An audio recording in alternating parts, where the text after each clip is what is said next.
कि संस्कृति के साथ प्रगति। संस्कृति के साथ प्रगति। हाँ, प्रगति हम करें, लेकिन अगर उसमें संस्कृति नहीं है तो फिर वो प्रगति अपने आप ही एक समस्या बन जाती है। तो आजाद भारत में गाजियाबाद विश्वकर्मा नगर हो जाए तो क्या बुराई है।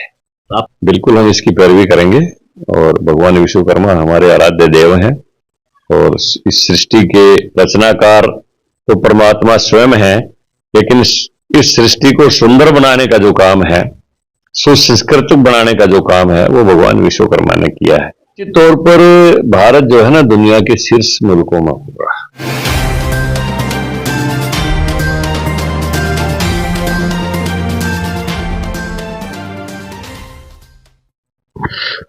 नमस्कार, मैं सुनील भैया और आप देख रहे हैं एचडी न्यूज इंडिया। अभी हम मौजूद हैं सांसद महोदय के पास, राज्यसभा सांसद रामचंद्र जांगड़ा जी के यहाँ। एक राष्ट्रीय अधिवेशन बीजेपी का इस समय चल रहा है, बात करेंगे सीधी सीधी आखिर उसमें क्या क्या निर्णय लिए गए। सर स्वागत है चंद्र। धन्यवाद। सर राष्ट्रीय अधिवेशन चल रहा है अभी, तो क्या क्या उसमें कुछ रणनीति बनी है? देखिए, राष्ट्रीय अधिवेशन का मुख्य विषय होता है राजनीतिक प्रस्ताव और फिर उसके ऊपर विभिन्न लोगों की सुझाव प्रतिक्रियाएं आती हैं, कुछ संशोधन आते हैं और एक निचोड़ होता है कि हमने राष्ट्र की आगे की जो स्थिति है उसके लिए हमें राजनीतिक कदम क्या उठाने हैं, तो उसके लिए राजनीतिक प्रस्ताव प्रस्तुत किया जाता है।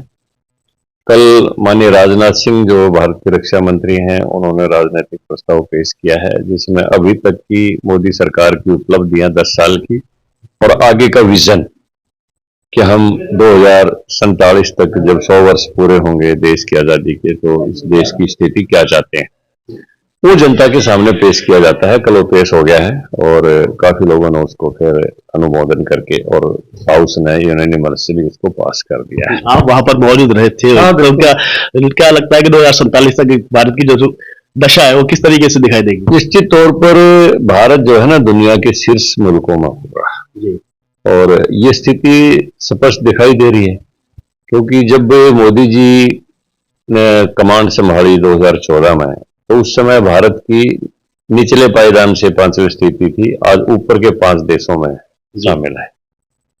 तो ये स्थिति दर्शाती है और जैसा माननीय प्रधानमंत्री जी लगातार अपने संबोधन में कहते हैं कि 2026 तक मेरा संकल्प है कि भारत तीसरी आर्थिक महाशक्ति होगा और 2047 का भारत दुनिया का शीर्ष होगा, दुनिया का सिरमौर होगा, और उसी नीति के ऊपर चल रहे हैं। और सबसे बड़ी बात जो भाजपा सरकार की मोदी जी के नेतृत्व में है वो ये है कि संस्कृति के साथ प्रगति।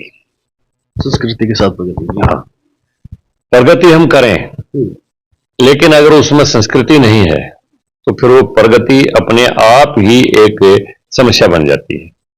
जैसे आर्थिक रूप से अमेरिका ने प्रगति की, लेकिन संस्कृति साथ नहीं थी, तो इसलिए सबसे ज्यादा आत्महत्याएं, सबसे ज्यादा टेंशन, सबसे ज्यादा नींद की गोलियां वहां के लोग लेते हैं। आर्थिक रूप से संपन्न है, लेकिन माँ कहीं है, बाप कहीं है, बेटे कहीं है, बहू कहीं है, हर आदमी तनाव के अंदर है, कोई पारिवारिक जीवन नहीं है, कोई पारिवारिक संस्कार नहीं है। तो उसके कारण वो वैभवता के कारण दुखी हैं। कोई गरीबी के कारण दुखी है तो वो वैभवता के कारण दुखी है। और यही पूरे यूरोप के अंदर हो रहा है कि वो रोजाना रात को नींद की गोली लेके या नशा करके सो सकते हैं, वैसे नहीं सो सकते।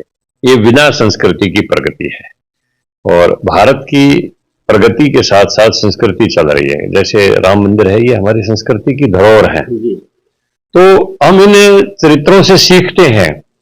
जैसे राम का ज्ञान जो है, राम का विज्ञान जो है, भरत की भक्ति जो है, लक्ष्मण का वैराग्य जो है, तो उनसे हम सीखते हैं कि अगर हम कोई इंजीनियर बन गए, अगर संस्कृति हमारे अंदर नहीं है तो हम कमीशन के ऊपर नजर ज्यादा रहेगी।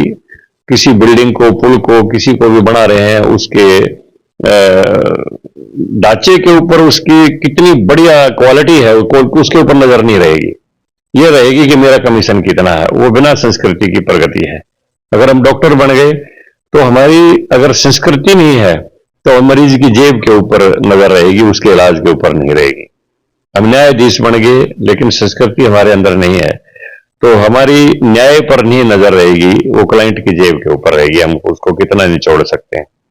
हम कोई बड़े कॉरपोरेट सेक्टर में आ गए और संस्कृति हमारे अंदर नहीं है, तो पैसा तो हम जोड़ लेंगे, लेकिन खुद का पारिवारिक जीवन भी नष्ट हो जाएगा उसमें अगर संस्कृति नहीं होगी तो ये बिना संस्कृति की प्रगति का जो पूरा देश, पूरी दुनिया परिणाम देख रही है, वो मोदी जी ने एक नया विजन दिया है कि प्रगति हो लेकिन उसमें संस्कृति हो।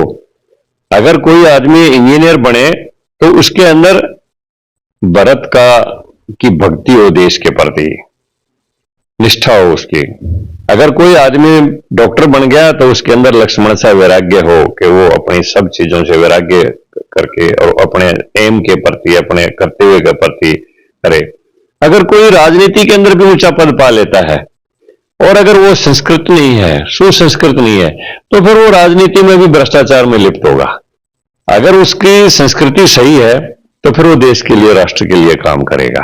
तो यही संस्कृति के साथ प्रगति का एक विषय है और ये मोदी जी के शासन की सुंदरता है कि हम संस्कृति के साथ प्रगति करते हुए चलें। अगर हम राजनीति में हैं तो जहां हमारे पास कृष्ण की नीतियां हों, उसके साथ साथ सत्य के साथ खड़े होने का साहस भी हो कृष्ण जैसा। तो यही संस्कृति के साथ प्रगति है और ये भारत की सबसे बड़ी देन है दुनिया को। संस्कृति जब हम बात करते हैं तो विश्वकर्मा जी का नाम भी इसमें आता है, जिन्होंने कहा जाता है कि बिल्कुल संसार को रचयिता उन्हें कहा जाता है। तो एक मांग उठ रही है गाजियाबाद के नाम को विश्वकर्मा नगर करने की, इसके ऊपर आपका क्या कहना है? देखिए, जैसा मेरे पास आप लोगों ने इसका दिया है पूरा मेमोरेंडम, तो इसको हम उचित स्थान के ऊपर मैं योगी जी से भी बात करूंगा और केंद्र में भी बात करेंगे। और जब पाकिस्तान बनने के बाद लाहौर का नाम इस्लामाबाद हो सकता है और लायलपुर का नाम फैसलाबाद हो सकता है, तो आजाद भारत में गाजियाबाद विश्वकर्मा नगर हो जाए तो क्या बुराई है? आपको उम्मीद की जा सकती है कि तो बिल्कुल हम इसकी पैरवी करेंगे। और भगवान विश्वकर्मा हमारे आराध्य देव हैं और इस सृष्टि के रचनाकार तो परमात्मा स्वयं है, लेकिन इस सृष्टि को सुंदर बनाने का जो काम है, सुसंस्कृत बनाने का जो काम है, वो भगवान विश्वकर्मा ने किया है, जिन्होंने सारी सुविधाएं, चाहे वो कितनी बड़ी इंजीनियरिंग के मशीनी युग के कारण जो आज जो सुविधाएं हैं, वो सारी की सारी जो उनका मुख्य जो उनके सूत्र हैं, वो भगवान विश्वकर्मा की देन है। सर, एक बड़ा ही आरोप लगाया जाता है बीजेपी में बार बार कि ईवीएम के बल पे जीत रही है, ईवीएम के बल पे जीत रही है। ये क्या, कितनी सच्चाई है इसके अंदर? तो फिर कर्नाटक में कांग्रेस क्यों आ गई? सरकार तो हमारी थी, ईवीएम भी हमारे पास थी।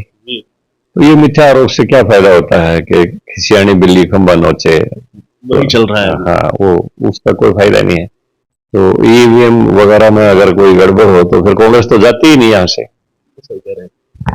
ये जो हमारे साथ राम कुमार जांगड़ा जी, और साफ साफ कहना है जिस तरीके से संस्कृति की बात, संस्कृति और प्रगति चल रही है, तो उसी चीज को लेकर के आगे अब जो गाजियाबाद का नाम विश्वकर्मा नगर करने की बात जो हो रही है, उसका पुरजोर समर्थन भी करते हैं और कोशिश करेंगे कि नाम इसी आधार पर रखा जाए। इसी के साथ मैं सुनील अभय, HD न्यूज़ इंडिया।